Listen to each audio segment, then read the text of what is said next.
Once a month or so, women's health expert, medical researcher Lorna Vanderhaeghe gives us the latest information on natural ways to heal the body.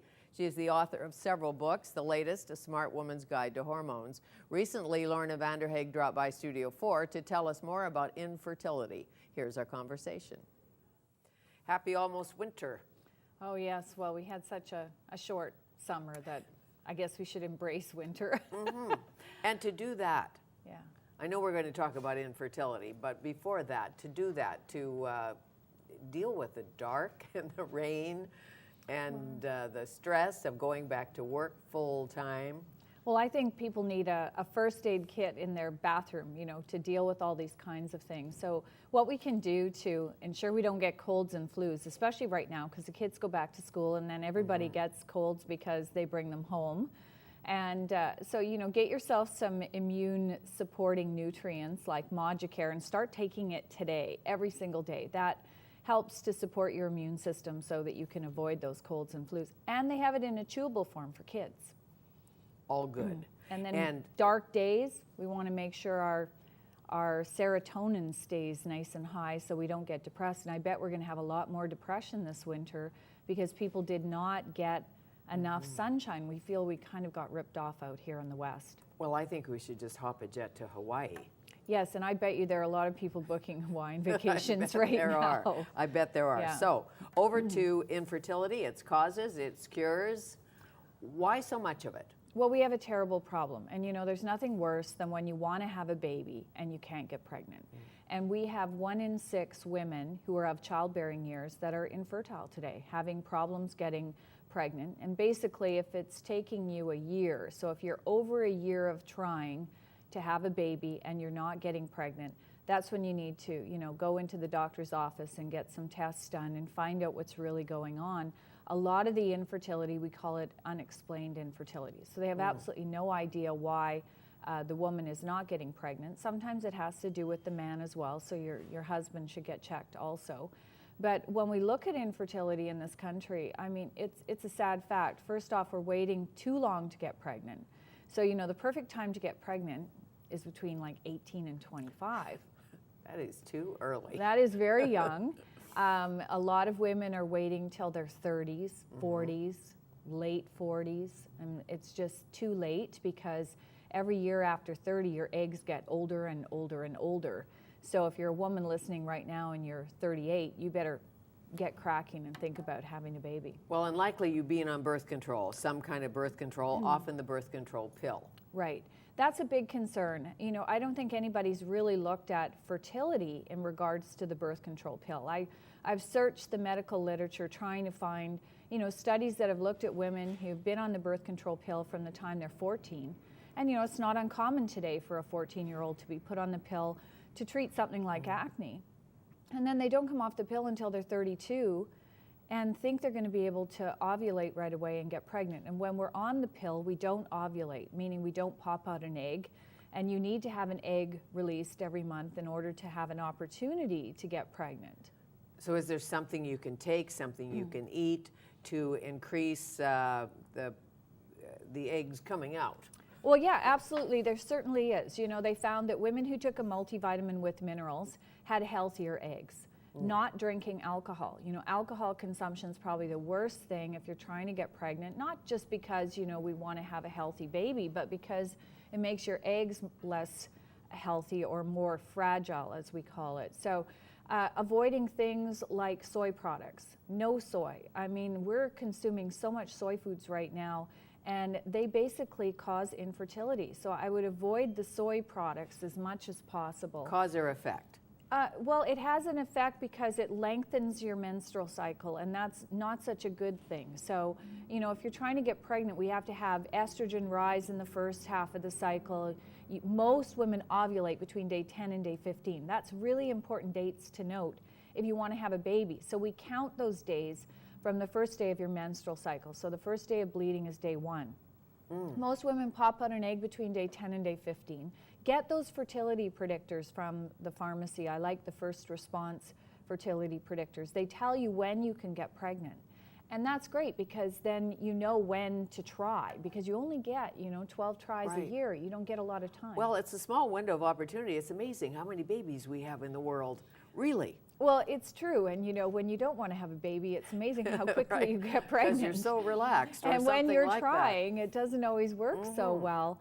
So avoid soy foods. I'm not a fan of the birth control pill. I truly am not. I think that women are being put on it for ridiculous reasons. They're staying on it too long. And then when they come off, especially if you go on it very, very young, so when your cycle is developing or your body's learning how to ovulate, and then 15, 17 years later, maybe the body's not going to pop out eggs. So it's a problem. Well, there is some research recently about the IUD suggesting that the IUD may help prevent cervical cancer. Yes, that's very interesting research. That was not the IUDs that are embedded with hormones, though.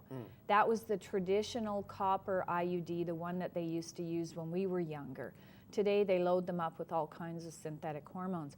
I think what happens, the body's brilliant. If we aggravate a tissue, the immune system becomes very, very strong and powerful to protect it. Right. So I think that's what's actually going on in that situation. Okay, back to getting pregnant. Hormone levels, your thyroid works. Does it matter? Well, of course it matters. Oh. But, if it's low, high, in between. Well, that's a great question because actually your thyroid is absolutely essential to getting pregnant and staying pregnant. And one of the differences between here and the US is that if you are having recurring miscarriages, or even if you've had one miscarriage, or you're not getting pregnant, go to the doctor, have your thyroid checked, and you want to have a TSH. That's the standard test they do. And you want to know the number because in Canada, unfortunately, our range of normal is too broad. But you cannot get pregnant or stay pregnant if your TSH is above 2. Does that mean your thyroid's low? That means your thyroid's low, but not low enough for the doctor to call it low thyroid. In Canada, it has to be over 5.5 for the doctor to call it low thyroid. Yet if you're trying to get pregnant, you have to have it below 2. And in the US, the fertility clinics will not even start treating you for fertility until your TSH is below 2. So you think about all the women here who are wasting their money on in vitro and everything else when what they have is a low thyroid problem. How do you boost thyroid? Well, we do it many ways. I mean, the optimal way if you're trying to have a baby would be to give you a tiny bit of thyroid hormone to bring your TSH down below 2. But we have lots of nutrients in the health food store that work for thyroid as well. So just walk into the store and say, I'm looking for a thyroid support nutrient, something to get my TSH below 2. And they're safe to take if you're trying to get pregnant. Food? Stress? Food. Oh, stress is bad. You've got to reduce stress. You've got to eat lots of protein, healthy fats, green stuff. That's key. A great multivitamin. Of course, you want to make sure it's got enough folic acid before you get pregnant to prevent neural tube defects. And you want to take DHA. DHA is to make super smart babies. And it helps, as well. If you've got a man who's got a low sperm count, he needs a multivitamin with lots of zinc. And if that's not working to build sperm count, it's the wear loose shorts, no hot tubs, no hot baths, all those kinds of things to get those swimmers working better. And then avoid, if you're trying to have a baby, avoid sex for about a week before ovulation, and then, morning and night, get lots of activity happening at that prime time. If you stay away for a week, perhaps morning and night is a good thing. It is, it is. Are there diseases like celiac disease or diabetes, any kind of chronic disease that affect a woman's fertility? Well, celiacs especially. Anybody who's got an autoimmune condition needs to be checked by their doctor because some women develop antibodies from their immune system against the sperm and the egg. So the immune system actually sees that sperm and that egg as a foreign entity and goes after it. So there are tests that you can have done at the doctor's office, especially if you're celiac. And the other thing that you want to have done is a follicle stimulating hormone test done on day 3. And you want to have it in the right range. The doctor will tell you if it's in the right range in order to get pregnant. So there's lots of tests you can have done. Women who get migraine headaches generally don't make enough progesterone. It makes it harder for them to stay pregnant. So if you're having recurring miscarriages, they need to check your progesterone between day 20 and 22 of your cycle to make sure that progesterone's going up high enough, because progesterone's job is to keep you pregnant. So it goes very, very high when you get pregnant so that the body will hold the baby. You told me earlier in the week that African women or women in developing countries have higher fertility rates than some women in North America, in developed countries. What's that about? Well, in North America, we have several problems. One, we're stressed to the max, which causes a disruption in our hormones, high cortisol. We're estrogen dominant because we're exposed to all these estrogens in our environment. You know, estrogens in our dairy products, estrogens in pesticides, estrogens in our cosmetics, parabens and phthalates. We drink, our estrogen levels go up. So estrogens are a problem because you need to have this balance in your hormones in order to get pregnant. When we look at third world countries, they're not as exposed to all of this garbage that we are. And as a result, they eat a more simple diet. You won't see them consuming lots of alcohol like we tend to do here. We're not consuming lots of coffee. So even though they may be nutritionally not as well off as we are, they don't have all of these hormone disruptors. And I suspect younger women, more younger women get pregnant. Yes, well, because there's not as much birth control in some of the third world countries, and I had my babies early. Married earlier or pregnant earlier.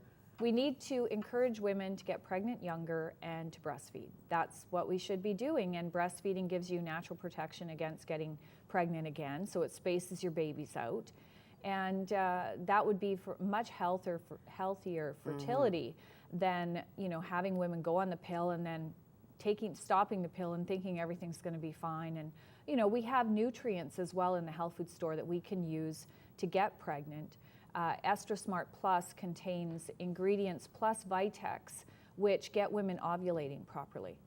And how do you know if you're not ovulating properly? Get the ovulation predictors from the health food store or from the pharmacy. It's worth the outlay of money initially to find out if you actually are ovulating. You know, you just pee on them, so it's a real simple test you can do at home. And if you're using them and you're following the directions and you're not ovulating, that's when you got to get into the doctor's office. Don't wait for a year. You know, especially if you're 36, you don't want to wait a year because every year is a valuable year about getting pregnant. Okay, and what can men do? Men who are perhaps the problem. Right. Well, first off, they need to eat well, and they need to drink less. And remember, you're contributing your genetic material as well, so you got to take care of yourself.